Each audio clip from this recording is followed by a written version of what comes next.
अमेरिकी राष्ट्रपति Joe Biden जल्द इजरायल जा सकते हैं, तो वहीं रूसी राष्ट्रपति व्लादिमीर पुतिन ने भी पश्चिम एशिया के सभी लीडर्स को फोन लगाना शुरू कर दिया। पुतिन ने ईरान के राष्ट्रपति से फोन पर बात भी की और इस दौरान इब्राहिम रईसी ने इजरायल को लेकर पुतिन को ऐसी बातें बताई कि पुतिन बहुत ज्यादा गुस्से में हैं।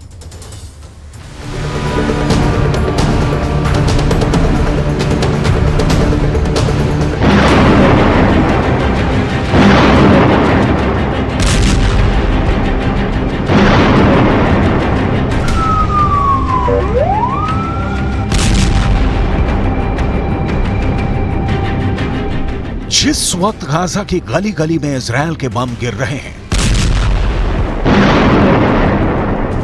जिस वक्त गाजा पर इजरायल की वायुसेना टनों टन बमबारी कर रही है,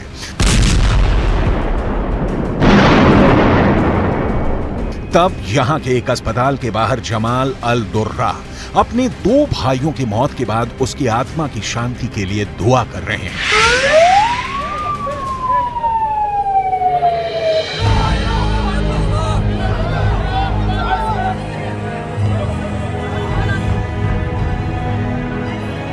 जमाल अल दुर्रा को सिर्फ पूरा गाजा ही नहीं जानता, वो गाजा पर सबसे भयानक हमलों के ऐसे गवाह हैं जिसके आंसू आज भी नहीं सूखे हैं।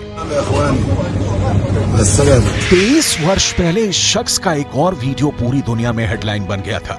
एक तरफ जमाल अल दुर्रा अपने 2 भाइयों की मैयत के पास बैठे हैं, तो दूसरी तरफ वर्ष 2000 में वो अपने बच्चों को इजरायल की गोलीबारी से बचाने की कोशिश करते रहे।